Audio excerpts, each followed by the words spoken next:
Western Suburbs Weekly hit the streets on Tuesday, February 19, 2002. It features stories on pollution in the Swan River, a feature on renowned chef Chris Taylor, and a comment piece from then Claremont CEO Arthur Chiron about problems arising from concerts, particularly festivals, at the Claremont Showground. This is still an issue today. And then of course there's the social pages, which feature some familiar faces from today, albeit with different fashion and 10 years younger. In this 10-year period, you know, I've done major upgrades here because we obviously didn't have the function centre. That wasn't part of us, and then we took that over in '99. So that was, that gets you another 5 years, if you like, of building a business and getting going again. It just happened to be in the same building. Obviously, you've got the beautiful function centre upstairs with a great view. How have functions changed now to 10 years ago? I'd like to go back to the 80s, and because that's when it was real fun. The budgets were different. You had that sort of what's the word? People who are prepared to go that extra bit on their functions.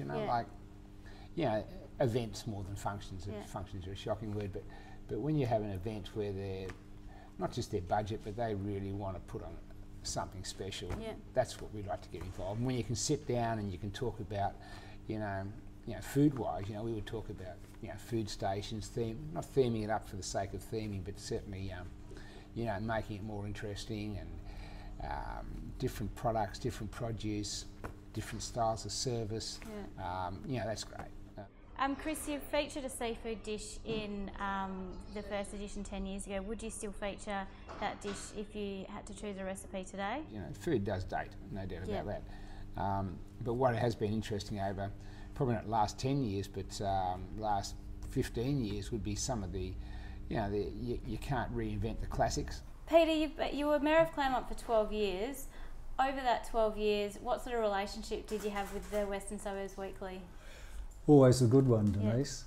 Right from the start, I thought the Western Suburbs were trying to do something different and give a more biased approach to reporting what we see usually. And with your 12 years at Claremont, what would you say would be your biggest achievements or milestones? Obviously, you've got the Claremont Quarter that we just spoke about. Yeah, the Claremont Quarter, I think we go through Alfred Carson and Bay Road, the redevelopment of Bethesda Hospital, Claremont Quarter, the proposed northeast precinct around the football oval, which will create a lot more residential space for up to possibly 1,000 people. The changing of the Lakeway Drive-In site from drive-in theatre to housing was another one that generated a lot of money for the town and made it quite viable. And we introduced our glossy residential magazine in 2008. How important are community newspapers for you as a real estate business? Well, I think that they are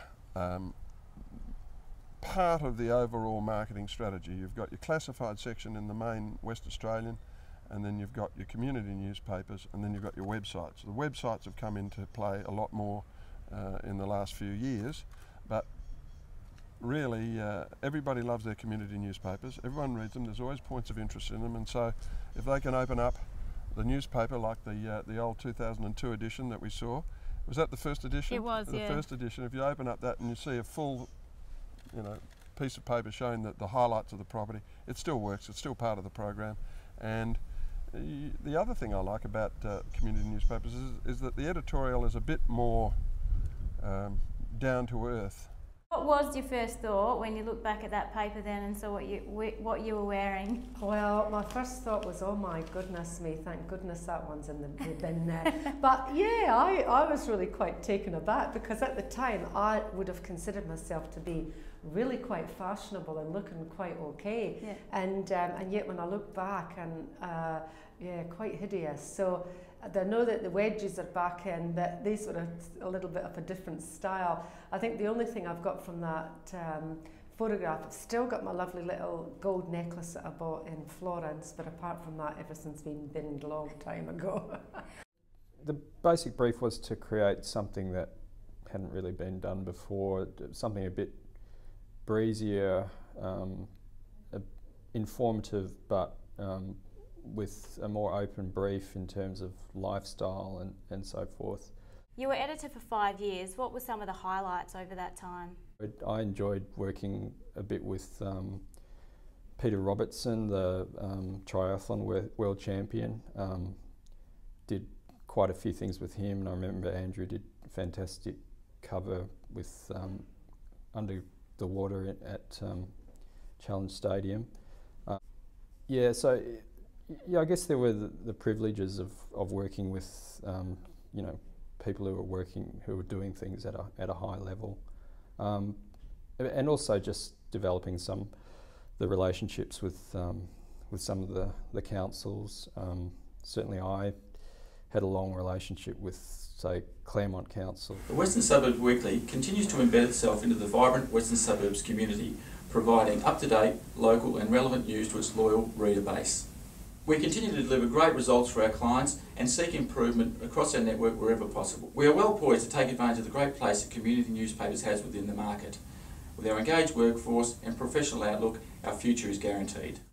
In the 10 years, the Western Suburbs Weekly has won 3 Asia Pacific Newspaper Awards, 2 Community Newspaper of Australia Awards for Excellence, and several individual photography awards. We could not have achieved all this without our loyal advertisers, old and new, and of course our readers. Thanks to people like police, councils, schools, business people, real estate agents, and of course locals who have shared their stories with us.